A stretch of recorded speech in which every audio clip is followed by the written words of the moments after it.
Hello hi friends, ఈ video miss అయితే కనుక చాలా వరకు మీరు ఇబ్బంది అయితే పడతారు. ఎందుకంటే చాలా వరకు ఇప్పుడు నెంబర్ ఆఫ్ ట్రాన్సాక్షన్స్ జరగడం వల్ల అకౌంట్స్ అనేది ఫ్రీజ్ అవుతున్నాయి.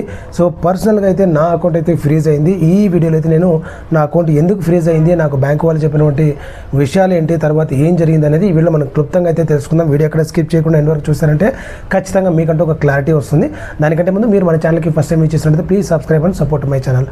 ఫ్రెండ్స్ చూడండి, నాకు రీసెంట్గా ఈ మెయిల్ అయితే వచ్చింది. ఒకసారి మెయిల్ చూపిస్తాను చూడండి. ఇది వచ్చేసి డెబిట్ ఓవర్ రైడ్. సో నేను డెబిట్ ఓవర్ రైడ్ అని చూసేసరికి నేను చాలా వరకు స్కేర్ వచ్చేసింది అనమాట. అంటే చాలా భయపడిపోయాను, ఎందుకు ఇలాగ వచ్చేసింది అని చెప్పేసి.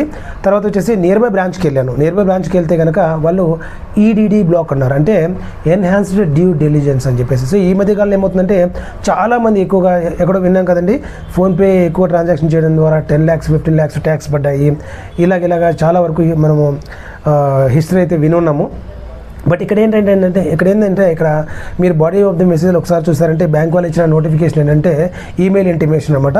సో హెచ్డిఎఫ్సి బ్యాంక్ తరపు నుంచి వాళ్ళు ఏం చేశారంటే మనకి మేము రెగ్యులర్గా మీ అకౌంట్స్ అనేది మానిటర్ చేస్తుంటాము సెక్యూరిటీస్ పర్పస్ కోసం. ఎక్కడైనా కూడా సస్పీషియస్గా కనిపిస్తే కనుక వితౌట్ కోర్ట్ ఆర్డర్ మాకు ఆ డెబిట్ ఫ్రీజ్ చేసేటువంటి రైట్స్ ఉన్నాయని చెప్పేసి ఒక మెయిల్ అయితే ఇవ్వడం జరిగింది. అందులో రీసెంట్గా జరిగిన ట్రాన్సాక్షన్స్ ఆర్ నాట్ యూజువల్, అంటే అన్యూజువల్గా ఉన్నాయి. సో అందుకోసం అని చెప్పేసి మీ అకౌంట్ని మేము ఫ్రీజ్ చేస్తున్నాము. దీని ద్వారా మీరు డెబిట్ కార్డ్ కానివ్వండి, నెట్ బ్యాంకింగ్ కానివ్వండి, లేదంటే కనుక ఆన్లైన్ ట్రాన్సాక్షన్స్ కానివ్వండి చేయలేరు. అంటే కంప్లీట్గా అకౌంట్ అనేది బ్లాక్ చేయడం జరిగింది అనమాట. మరి ఈ అకౌంట్ని నేను తర్వాత ఎలాగ యాక్టివేట్ చేసుకున్నానంటే కనుక నేను ఇమీడియట్గా దగ్గరలో బ్రాంచ్కి వెళ్తే బ్రాంచ్ వాళ్ళు ఏం చెప్పారంటే, సార్ ఇది ఈడీడీ బ్లాక్ మా చేతిలో లేదు, మీరు ఖచ్చితంగా హోమ్ బ్రాంచ్కి అయితే విజిట్ చేయాలని చెప్పేసి చెప్పారనమాట. సో నేను ఇమీడియట్గా హోమ్ బ్రాంచ్కి అయితే వెళ్ళాను. ఆ మెయిల్ వచ్చినప్పుడు నెక్స్ట్ డేనే వెళ్ళేసి నేను బ్రాంచ్ మేనేజర్ గారితో మాట్లాడిన తర్వాత ఆయన అడిగారు ఏమి నేచర్ ఆఫ్ ట్రాన్సాక్షన్స్ ఏమీ, ఎందుకంటే మెయిల్ కూడా క్లియర్గా ఇచ్చారు. సో మీరు సెల్ఫ్ ఎంప్లాయిడ్ అయితే కనుక మీకు లేటెస్ట్ ఐటీ ఇయర్, దాంతోపాటు నేచర్ ఆఫ్ ట్రాన్సాక్షన్స్ మీరు ఏం చేస్తున్నారు అండ్ దాంతోపాటు సోర్స్ ఆఫ్ ఇన్కమ్ కానివ్వండి, అదర్ బ్యాంక్ డీటెయిల్స్ కానివ్వండి ఇమ్మని చెప్పారనమాట. సో నేను వెళ్ళేసి అక్కడ క్లియర్గా చెప్పారండి, ఇలాగ నాకు ఏటీఎం లేదు. సో అన్ని ట్రాన్సాక్షన్స్ కూడా ఇది నాకు ప్రైమరీ బ్యాంక్ అనమాట. ఈ ప్రైమరీ బ్యాంక్ నుంచి నేను అన్ని ఎక్కువగా యూపీఐ ట్రాన్సాక్షన్ చేస్తున్నాను. ఎక్కడికి వెళ్ళినా కూడా ఈవెన్ 2 rupees 5 rupees 10 rupees అన్నీ కూడా నేను యూపీఐ చేశాను అనమాట. దాదాపు 300+ యూపీఐ ట్రాన్సాక్షన్స్ అనేవి కనిపించాయి అనమాట. ఎప్పుడైతే నెంబర్ ఆఫ్ ట్రాన్సాక్షన్స్ ఎక్కువ కనిపించాయో అక్కడ వచ్చేసి డెబిట్ ఓవర్ రైడ్ అనేది చేయడం జరిగింది. వాళ్ళు చెప్పారు, సో ఇది కంగారు పడాల్సిన అవసరం అయితే లేదు, కాకపోతే మీరు ట్రాన్సాక్షన్ చాలా ఎక్కువ చేస్తున్నారు, దీనికి సంబంధించినటువంటి మీరు ఏం చేస్తున్నారంటే నేను చెప్పాను సాలరీడ్ ఎంప్లాయీ అండి, నేను సో కంపెనీలో వర్క్ చేస్తున్నానని చెప్పేసి చెప్పాను. అండ్ వాళ్ళు వచ్చేసి అడ్రస్ వెరిఫికేషన్ చేయాలి అన్నారు. సో అడ్రస్ వెరిఫికేషన్ వచ్చేసి నాది యాక్చువల్గా ఆంధ్రాలో ఉంది, నేను వర్క్ చేసేది బెంగళూరు లొకేషన్లో. సార్ నాది ఆంధ్ర అడ్రస్ ఉందంటే, లేదు సార్ ఆంధ్రాలో అయితే మీకు వెరిఫికేషన్ చేయడానికి చాలా కష్టమవుతుంది, అది కూడా మెయిన్ అనంతపూర్ టు ఆంధ్ర నేను ఉన్నటువంటి లొకేషన్ దాదాపు 25 to 30 kilometers ఉంటుంది. సో అందుకోసం అని చెప్పేసి మీరు ఇమ్మీడియట్గా బెంగళూరుకి అయితే షిఫ్ట్ చేయండి అన్నారు. సో నేను ఇమ్మీడియట్గా ఒక రిక్వెస్ట్ అయితే ఇచ్చాను, అడ్రస్ చేంజ్ రిక్వెస్ట్, దాంతోపాటు వెరిఫికేషన్ కూడా చేయమని చెప్పాను. సో వెరీ నెక్స్ట్ డేనే మళ్ళీ నేను ఎక్కడైతే అడ్రస్లో ఉన్నానో ఆ అడ్రస్కి వచ్చేసి సో బ్యాంక్ ఎంప్లాయీ వచ్చేసి వెరిఫై చేశారు, బిల్డింగ్ ఒక ఫోటో తీసుకొని ఏం జరిగిందని మళ్ళీ ఆయన కూడా ఒకసారి ప్రూవ్ చేశారనమాట. సో ఇది sir so transaction number of transactions ఎక్కువ అయ్యాయి, I will try to avoid it sir, I will apply for debit card also అని చెప్పాను అనమాట. చెక్ బుక్ డెబిట్ కార్డ్ కూడా అప్లై చేస్తానని చెప్పాను. సో వెరిఫికేషన్ తీసుకొని వెళ్ళారు. బట్ స్టిల్ ఇప్పటికి కూడా అకౌంట్ దాదాపు this is the 3rd day account ఇంకా ఫ్రీజ్లోనే ఉంది. బట్ వాళ్ళు చెప్పింది 4 working days పడుతుంది అండి మీకు ఈ బ్లాక్ తీయడానికి అని చెప్పారనమాట. బట్ మీకు స్క్రీన్ షాట్ కూడా చూపిస్తారు, నాకు ఇక్కడ బ్లాక్ వచ్చింది. సో ఇప్పుడు కూడా అకౌంట్ ఈజ్ ఫ్రోజన్ అని చెప్పేస్తుంది అనమాట. సో ఇలాగా చూపిస్తుంది. బట్ చూడాలి, అకౌంట్ యాక్టివేట్ అయిన తర్వాత ఖచ్చితంగా మీకు మళ్ళీ ఒక వీడియో అయితే చేస్తాను ఏం ప్రాసెస్ అయింది అని చెప్పేసి. బట్ చాలామంది యూపీఐ ట్రాన్సాక్షన్ చేస్తుంటారండి, గూగుల్ పే కానివ్వండి, ఫోన్పే కానివ్వండి, లేదా వేరే వ్యాలెట్లో కానివ్వండి, చాలా వరకు బ్యాంక్ లింక్ చేసి యూపీఐ ట్రాన్సాక్షన్స్ అనేది చేస్తుంటారు. సో నెంబర్ ఆఫ్ ట్రాన్సాక్షన్స్ చేయడం అయితే అవాయిడ్ చేయండి. అట్లీస్ట్ కొంచెం మీరు ఏదైనా క్యాష్ ట్రాన్సాక్షన్స్ ట్రై చేయండి. ఎందుకంటే ఇప్పుడు ఎవరి దగ్గరికి వెళ్ళినా కూడా మనకు ఈవెన్ 50 rupees చేంజ్ అడిగినా కూడా లేదు సార్ సార్ నాకు ఫోన్పేలో ఉందని చెప్పి చెప్తున్నారు.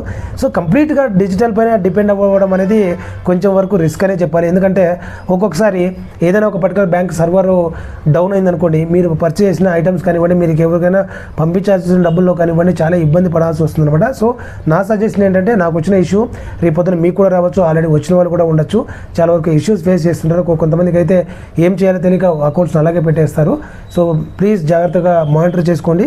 ట్రాన్సాక్షన్స్ వీలైనంత మీకు తెలిసిన వాళ్ళకి చేసే ఉండేటట్టు చూడండి. ఎందుకంటే కొంతమంది అన్నోన్ పర్సన్ వచ్చి సో పర్సన్కి మీరు అకౌంట్ పంపించండి సార్ అని చెప్పి చెప్తుంటారు. ఇలాగా అన్నోన్ పర్సన్కి అమౌంట్ వేసినా, అన్నోన్ పర్సన్ నుంచి అమౌంట్ వచ్చినా కూడా మీకు డెబిట్ ఫ్రీజ్ అవుతుంది. దీంట్లో చాలా వరకు రకాలు ఉన్నాయి. నాకు జస్ట్ డెబిట్ ఓవర్ రైడ్ మాత్రమే. బట్ కొన్నిసార్లు ఏమవుతుందంటే, ఎక్కడో ఒక చోట ఫ్రాడ్ జరుగుతుంది. ఆ ఫ్రాడ్ సార్ ఏం చేస్తారంటే, వాళ్ళ అకౌంట్లో ఉన్న మనీని స్ప్లిట్ చేస్తారనమాట. వాళ్ళ ఫ్రెండ్స్, ఫ్యామిలీ మెంబర్స్, వాళ్ళ ఫ్రెండ్స్ అలాగా ట్రాన్స్ఫర్ చేసినప్పుడు ఏమవుతుందంటే, ఎప్పుడైతే ఈ ఫ్రాడ్స్టర్ పైన కంప్లైంట్ రేస్ చేసినప్పుడు, ఆ ఫ్రాడ్ చేసినటువంటి విక్టిమ్ కంప్లైంట్ చేసినప్పుడు, ఫ్రాడ్ చేసినటువంటి వ్యక్తి అకౌంట్ నుంచి ఎన్ని అకౌంట్కి అయితే వెళ్ళిందో, first layer, second layer, third layer అలాగా 7 లేయర్స్ వరకు అకౌంట్స్ అయితే ఫ్రీజ్ చేస్తారు. ఎందుకంటే మీరు అకౌంట్ వాడడానికి వీలు లేదు, మీరు ప్రాపర్గా జస్టిఫికేషన్ చేసి నేను ఎటువంటి ఇల్లీగల్ యాక్టివిటీస్లో నేను ఇన్వాల్వ్ అవ్వలేదు సార్ అని చెప్పేసి మీకు ఒక నోటిఫికేషన్ అయితే మీరు ఒక క్లారిఫికేషన్ అయితే ఇవ్వాలి. దాంతోపాటు ఇలాంటి ఏదైనా ఇల్లీగల్ వాటిపైన మీరు ఏదైనా ఇరుక్కున్నారనుకోండి, చాలా కష్టం అనమాట. ఎందుకంటే మీ అకౌంట్ పైన ఫ్రీజ్ చేసినప్పుడు మీరు ఉన్నటువంటి స్టేట్ ఒకటి, తర్వాత ఎక్కడో వేరే అదర్ స్టేట్లో మీకు కంప్లైంట్ రైజ్ అయి ఉంటుంది. అక్కడికి వెళ్ళి అక్కడ మీరు సైబర్ స్టేషన్కి అప్రోచ్ అవ్వాల్సి ఉంటుంది. అక్కడి నుంచి ఎన్ఓసి తీసుకొని చాలా హెడ్ఏక్ ప్రాసెస్. వీటన్నిటికీ ఏమవుతుందంటే, అంతేకాకుండా మీరు 100% మీకు గ్యారంటీ లేదు. అక్కడికి వెళ్ళిన తర్వాత వాళ్ళు ఎలాంటి క్రాస్ క్వశ్చన్స్ అడుగుతారు, ఒక్కొక్కసారి మీకు తెలియకుండానే మీరే భయపడిపోతారు అనమాట. ఏం ఆన్సర్ చేయాలి, ఇది ఎందుకు నాకు ఇదంతా అని చెప్పేసి, ఆ అమౌంటే వద్దని చెప్పేసి కొంతమంది విత్డ్రా చేసుకుంటారు. అంటే ఆ అమౌంట్ నాకు పోతే పోయని చెప్పేసి అకౌంట్ అనేది వదిలేస్తుంటారు. సో దీన్ని బట్టి ఏమో అర్థమైందంటే, మీకు అట్లీస్ట్ ఒక బ్యాకప్ అకౌంట్ ఉండాలి. ఒకటే అకౌంట్ పైన డిపెండ్ అవ్వకుండా ఇంకొక బ్యాకప్ అకౌంట్ ఉంటే కనుక, ఈవెన్ మీరు డిజిటల్ ఛానల్స్ యూస్ చేసినా కూడా ఒక అకౌంట్ ఏదైనా కానీ టెక్నికల్ ఇష్యూస్ రావడము, లేదంటే సర్వర్ డౌన్ అవ్వడం జరిగితే కనుక, మీరు ఆల్టర్నేటివ్ బ్యాంక్ అకౌంట్ అనేది యూస్ చేసుకుంటే ఖచ్చితంగా మీకంటూ ఒక ఇబ్బంది లేకుండా ట్రాన్సాక్షన్స్ అనేవి జరుగుతాయి. నా సజెషన్ ఏంటంటే, అట్లీస్ట్ మీరు ట్రాన్సాక్షన్ చేసే వాటిలో 10% మీ పాకెట్లో పెట్టుకోవడం చాలా వరకు సేఫ్ అనమాట. ఫర్ ఎగ్జాంపుల్, మీకు పర్ డే ఒక 1000 రూపీస్ ఖర్చు అవుతుంది అనుకోండి, అందులో మీకు ఒక 100 రూపీస్ కానివ్వండి మీ పాకెట్లో ఉంటే కనుక ఏదో ఒక సందర్భంలో మీకు యూజ్ అవుతుంది. చాలామంది ట్రావెల్ చేసే వాళ్ళు కూడా ఇలాంటి ఇబ్బందులు పడుతుంటారు అనమాట. ట్రావెల్ టికెట్ కోసం వెళ్ళడము, అక్కడ అకౌంట్ పని చేయకపోవడము, యూపీఐ పని చేయకపోవడము. సో అలాంటప్పుడు చాలా ఇబ్బంది పడుతుంటారు. సో ఎప్పటికైనా కూడా సేఫర్ సైడ్ కొంత లిక్విడ్ క్యాష్ అయితే మీ దగ్గర పెట్టుకోవడం ద్వారా చాలా వరకు మీరు ఇబ్బందులు అనేది అవాయిడ్ చేయగలుగుతారు అనమాట. ఇది ఫ్రెండ్స్, మీరు నా అకౌంట్ మళ్ళీ తిరిగి రీయాక్టివేట్ అయిన తర్వాత ఎలాగ రీయాక్టివేట్ అయింది, నేను ఫాలో అయినటువంటి ప్రాసెస్ ఏంటి అని చెప్పేసి కంప్లీట్గా ఇన్ఫర్మేషన్ ఇస్తాను. ఇప్పటివరకు అయితే నాకు కన్క్లూజన్ అయితే రాలేదు. కన్క్లూజన్ వచ్చిన తర్వాత ఖచ్చితంగా నేను మీకు ఇంకొక వీడియోతో మీ ముందు అయితే ఉంటాను అనమాట. So be careful. ఎలాంటి వారైనా కూడా ఇప్పుడు జరుగుతున్నటువంటి ప్రతి బ్యాంకులు కూడా చాలా వరకు 100 కాదు, thousands ఆఫ్ అకౌంట్స్ అనేది ఆల్రెడీ ఫ్రీజ్ అయ్యాయండి. చాలా వరకు ఇష్యూస్ అనేవి ఫేస్ చేస్తున్నారు. నా సిన్సియర్ రిక్వెస్ట్ ఏంటంటే, మీరు హార్డ్ అండ్ మనీ, అంటే మీరు కష్టపడి సంపాదించిన డబ్బులు ఒక అకౌంట్లో పెట్టినప్పుడు ఆ అకౌంట్కి ఏదైనా అయితే కనుక అప్పుడు ఎంత ఇబ్బంది పడుతుందో చూడండి. ఎందుకంటే ఇన్ని రోజులు మీరు హ్యాపీగా ఉండే సడన్గా ఏదైనా ఒక అనారోగ్యము వచ్చి మీరు ఎలాగైతే సఫర్ అవుతారో దానికంటే ఎక్కువ సఫర్ అవుతారు. ఎందుకంటే యాక్చువల్గా ఈ డే టు డే లైఫ్లో వితౌట్ మనీ ఏమీ జరగదండి. మీకు ఏ చిన్న పని కావాలన్నా కూడా money is mandatory. So be careful. ఏదైనా ట్రాన్సాక్షన్ చేసినప్పుడు చూసుకొని చేయండి. అన్నోన్ పర్సన్కి అమౌంట్ పంపించకండి, అన్నోన్ పర్సన్ నుంచి అమౌంట్ తీసుకోకండి.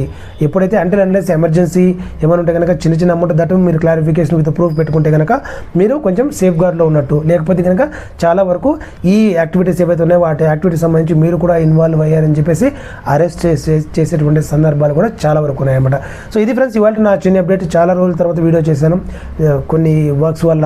సో రెగ్యులర్గా కాదు, నేను వర్కింగ్ ఎంప్లాయీ కాబట్టి నాకు ఎప్పుడైతే ఫ్రీ జరుగుతుందో ఆ టైంలో మాత్రం నేను వీడియో చేయగలను. బట్ అట్లీస్ట్ ట్రై చేస్తాను రెగ్యులర్గా అప్డేట్ చేయడానికి. బట్ ఇది వచ్చేసి ఈ ఇన్ఫర్మేషన్ ద్వారా అట్లీస్ట్ ఒక 10 మెంబర్స్కి యూస్ఫుల్ అవుతుందని చెప్పేసి వీడియో అనేది క్రియేట్ చేయడం జరిగింది. వీడియో నచ్చితే ఖచ్చితంగా ఒక లైక్ అయితే చేయండి.